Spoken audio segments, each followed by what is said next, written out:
Here. Greg Jones. Here. Barb Storr. Here. Mr. Chairman, there are 6 board members present, therefore we do have a quorum. Okay. First up, finance report.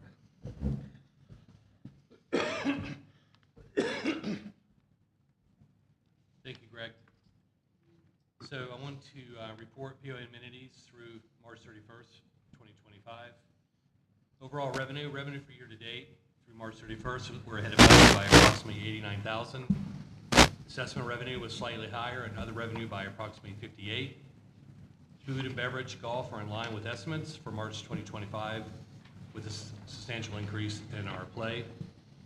Cost of goods sold were slightly better than budget with a variance of $18,000. It was anticipated that COGS would be approximately $343,000 for the year to date. In actuals, were $324,000. Golf COGS are exactly on target through March 31st. Our operating expenses, including payroll, we had considerable savings in general expenses to include payroll.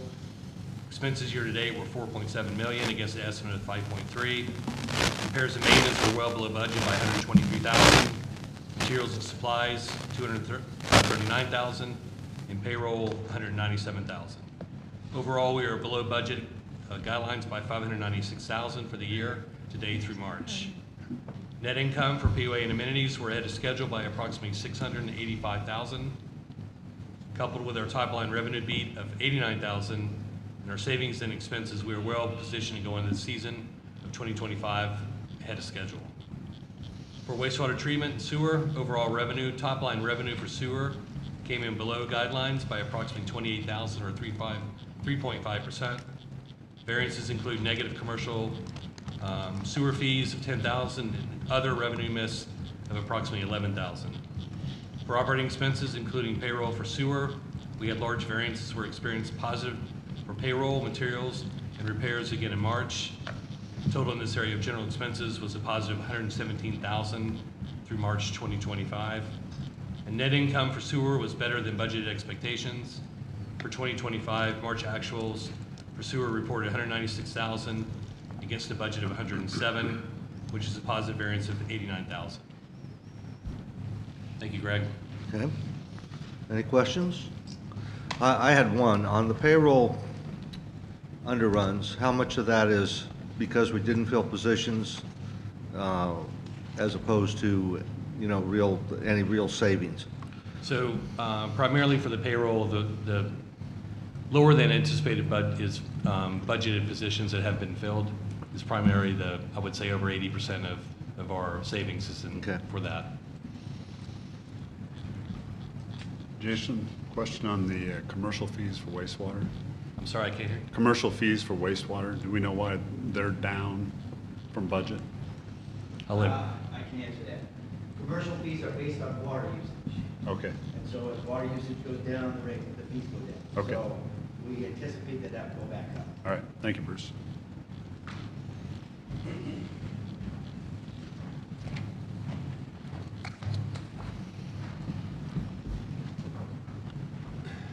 Nico Sergio, community club member since April of 2005. Jason, on page 15, you have under contingency, it says lot purchase from county 101. Is that the cost of the transfer fees or title fees, or did we buy some lots from the county? We purchased I was going to be in my report on the Druid Hills. We purchased the lot immediately adjacent to the clubhouse. The clubhouse construction project. I'm sorry? That was a county lot then? No, sir. No.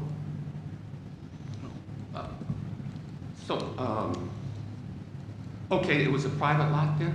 Yes. I mean, I may be, I don't have the page up that you're looking Sure. at. Perhaps I'm addressing a different matter than what you're referencing. Well, this says lot purchase from the county.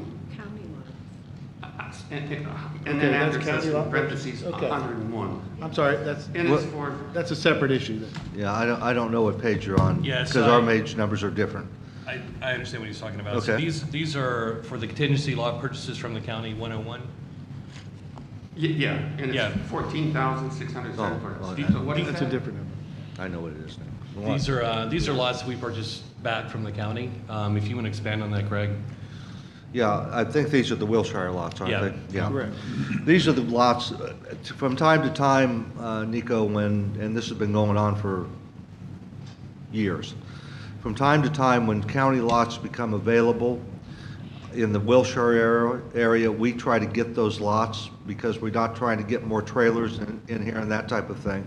So we, as a program, have for years been buying those lots when they come available. I think the number here were like 54 lots, if I remember correctly. It's right. And that's what that's expenditures for. Okay. And you've been, so do we own most of Wilshire Heights? No, then? no, not by a long shot. Okay. But we own a lot of lots in there then? A number of them. I couldn't give you the exact number right now. We probably can get that for you for next month. But we own a number of those lots in there, and we continue to buy them because, for instance, like we had developers 2 or 3 months ago now come, and what they want to do is put up more trailers out there. We don't want that. Okay? So that's what we're doing. We're trying to buy those up because, and really, it's going to take years. It's not going to happen overnight. But the idea is that we really want that property as much as we can get because it's one of the first things people see when they drive into the Glade. And so we're trying to get those lots, and that's prime for us if we ever got enough of them where we could buy everybody out for us to do some really nice things there. Okay? So that's what the purpose of it is.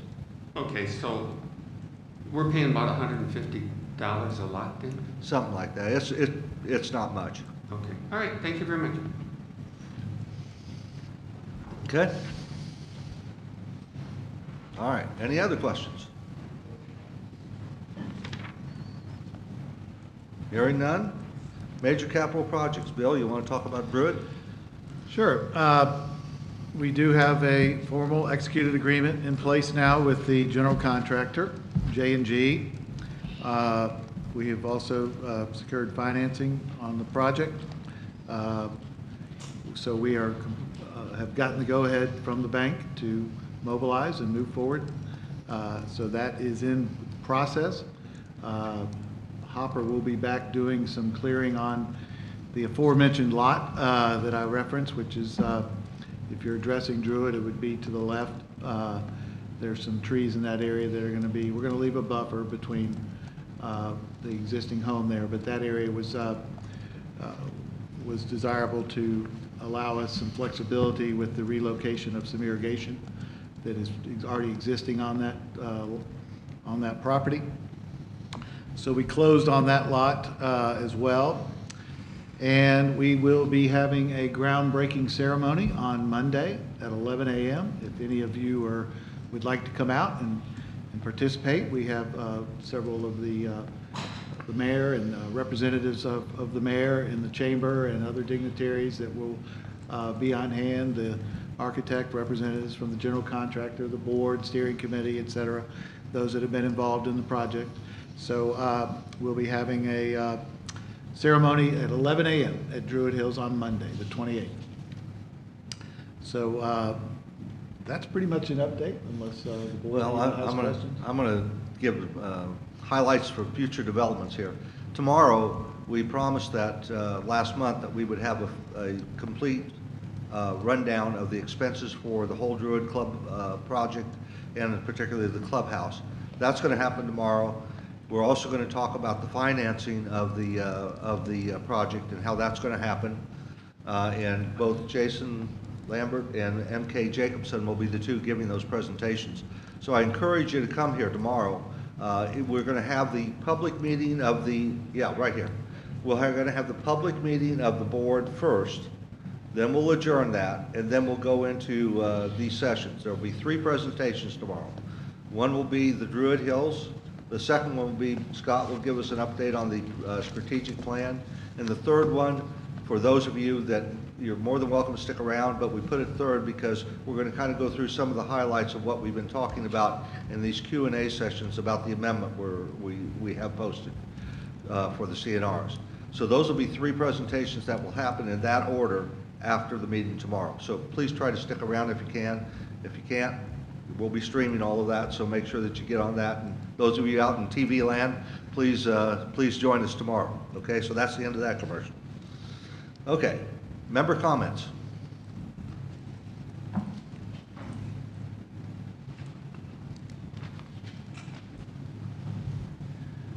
Good morning. My name is Dan Geib. My wife and I have been members of the Community Club since 2010. Yesterday we signed up for and went to one of the Q&As on the changes to the covenants. And I'd like to first thank Shannon Turner and whoever else was involved putting that all together. I'd like to thank Greg Jones, Bill Ward, and Tom Anderson for fielding questions that the members had. We got my understanding is it's kind of grown and formed into something a little bit nicer maybe than the first ones, and you always add to it. But we got a nice, a brief history of how Fairfield Glade Community Club got started and how the past and present developer roles have progressed. And that was interesting to learn that. New roads were a large part of that conversation, and we do thank y'all for an opportunity to go to this. Today I would briefly like to talk about existing roads, however. Our roads may not be an amenity, but they are an asset, as was stated in the meeting yesterday.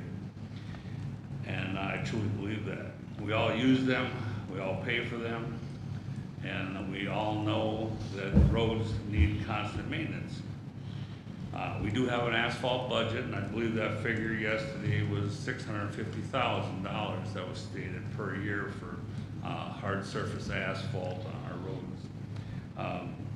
We used to have a budget for chip and seal, as well as our asphalt, and there was a meeting, a deal struck with the county that they would take over that chip and seal part of it because our equipment was getting dated, things like that. But since then, I don't believe, and I think there's a lot of other people that believe that the county really hasn't lived up to their part of the bargain on the chipping our roads annually. They seem to have come up short, and I've heard that the county doesn't have the money to keep up. Don't know, it's just something I heard at part of that meeting yesterday. I would like to propose this for our elected officials' serious consideration, that all new construction pay a permit fee, say of $2,500 per new home that the ACC has approved for building. For example, 125 homes is usually an average per year. How many homes are built times 2,500, that's $312,500. And that would be a nice boost towards our quality of the roads that we all use. Many of the builders have made a lot of money here, and that's fine. But now, and I see it on Catoosa especially, they're running bigger equipment than ever up and down these roads that just can't take it. They make their money and then they leave. Meanwhile, our roads take a real beating with all this equipment up and down. And this, to me, this proposal seems reasonable and fair. And I think that it's something that I wish you all would really seriously consider as a board. And I appreciate it, and we'll look forward to hearing back from you. Thank you. Thank you. Any other member comments? Well, this may go down to one of the quickest meetings that we've ever had. Okay, anything from the board members? I wouldn't, oh wait, yeah, lot committee, I'm sorry. Bruce? Yep. We have identified you before Bruce Horn, For the so month, you got anything to the say month about the of lot April, committees? or March, excuse me. We had a total of 13 lots sold. And interestingly, we had only 6 what we call VLTs, voluntary lot transfers. So things have picked up over February, obviously, better weather and people are interested in buying. And the voluntary lot transfers has gone down. And overall, we're ahead of schedule at comparable to last year. So maybe with the weather breaking, people get more interested in being active on purchasing lots. But we are ahead of last year at this time. It was a good month. Okay. Yeah, Ted? Ted Landers, I have a question on the lot ownership breakdown sheet. There is in the first column, about 2/3 of the way down under member type, it says revoked. What does revoked mean or stand for? I mean, what's that category? So Ted, the revoked status is members that have, or that are severely in arrears. Once they go to 120 days, we start sending demand letters for payment, and then we put them in a revoked status, which would be taking them from an active membership to revoked, which puts them in a category where they cannot use the facilities. If they were to go to the restaurant and play golf and use their card, it would be denied. And so we accrue the fees in the revoked status. It doesn't affect our income statement. And should we go to court or have to use legal means to recoup our funds, we want to make sure that it continues to accrue and we get our full funds at that time.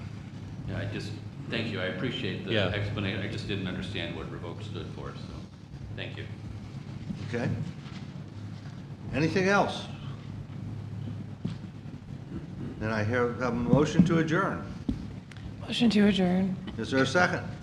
Second. All those in favor? Aye. Opposed? Thank you for coming. We'll see you.